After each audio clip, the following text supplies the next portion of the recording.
Good morning to one and all. This is Padmavati. I'm working in Department of Computer Science and Engineering in the College of Sri Venkateswara College of Engineering, Bangalore.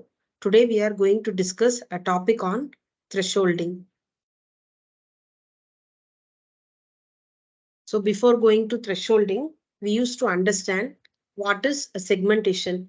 Segmentation, it is a process of segmenting an object or segmenting a particular target image from the background is called segmentation. And in segmentation, the first topic is thresholding. So how we can do this thresholding means using thresholding, you can grow the region, you can split the region, and you can merge the regions. So in thresholding, first let me tell you how the thresholding can be done. Suppose if we are having an image. So in the image, example, you can take it as a grayscale image. So the grayscale image, the values lies from 0 to 255 or 1 to 256. So in this, I'm going to fix a particular point. So whichever point you want, you can fix it, and you want to convert that entire image into a black and white image. So now we are going to see the conversion using thresholding technique. So I'm going to fix a point. So the point which I'm going to fix is 127. So what in the grayscale image from 0 to 255, I'm fixing 127. So the values which present in between 0 to 126, it comes to black, and 127 to 255, it goes to white. See, and here this has been specified in terms of histograms. So this is nothing but the valley point where your background as well as your object has been separated. So this is a threshold point, and through this you can grow this side, or you can split, or you can merge. So all these things can be possible here. And here the background will be the darker one, and the object which is defined is a brighter one. For example, you can assume in a black border, in a black background, you are having a red color ball. So maybe you can consider this object as a ball and this background as a black one. So this is nothing but the bimodal histogram. Here we can find two different peaks. One is a high peak and one is a low peak. And in between you are having a threshold value where your f of x comma y is greater than that of the threshold. So we say that these pixels belong to the object where if f of x comma y is lesser than the threshold, and these pixels belong to the background. So there are two conditions. When your image is greater than the threshold, then the pixel belong to the object. The object is nothing but whichever object you are just considering. So that is the object. And if f of x comma y is lesser than t, then these pixels belong to the background.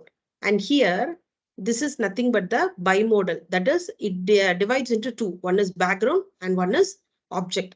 And here, thresholding can be done in multimodal. One is a background and one is object 1 and one is object 2. For example, in an image, you are having a bat and a ball. So you are considering one as an object 1 and second one as an object 2. So object 1 is bat, object 2 is ball. It depends upon the image which you are choosing. And here, since we are going to separate only two things, that is background and object, we have only the threshold. But here we are going to segregate background, object 1 and object 2. So we are having two different kinds of threshold. One is T1 and other one is T2. So here also we fix a condition where your f of x comma y is greater than T2, then it detects as object 2. Then if it is lesser than T1, then it is background. Then if your threshold value, that is your f of x comma y, lies between T1 and T2, then it is called as object 1. So we can increase the number of threshold like a T1, T2, T3, T4, T5 if you have various types of object which is present in an image, and you want to segregate all the objects from its background. So here we can clearly understand this is nothing but the bimodal histogram, and this is nothing but the multimodal histograms. And here you have only one object, so that object you are segregating from the background. And here we are having two objects. We segregated both the object from its background, and the value how we separated is where your f of x comma y is greater than t2, then it represents as object 2. And if your f of x comma y is lesser than t1, then it is called as your background. And your f of x comma y is in between t1 and t2, then it is called as your object 1. And this is also called as your global thresholding, or it is also called as your automatic thresholding, where you are just segregating the pixel values. That is, you are fixing the value of t, and then you are segregating the pixels into two types of groups, that is G1 and G2. See, the same concept can be applied for this kind of global thresholding, and this kind of thresholding is also called as automatic thresholding. And here the only thing we need to choose a new threshold value, which is nothing but the average of mu1 plus mu2 divided by 2. That is, we need to take the average of this mu value, and before that initially we need to fix the threshold value. So whether we need to check whether the threshold value lies greater or lesser or in between. See, if you want to calculate if you want to segregate two objects, then you need to fix two threshold.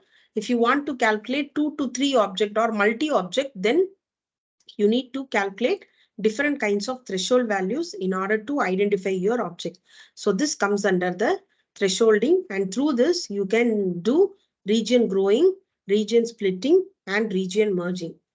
So here we wind up the concept of thresholding. Thank you.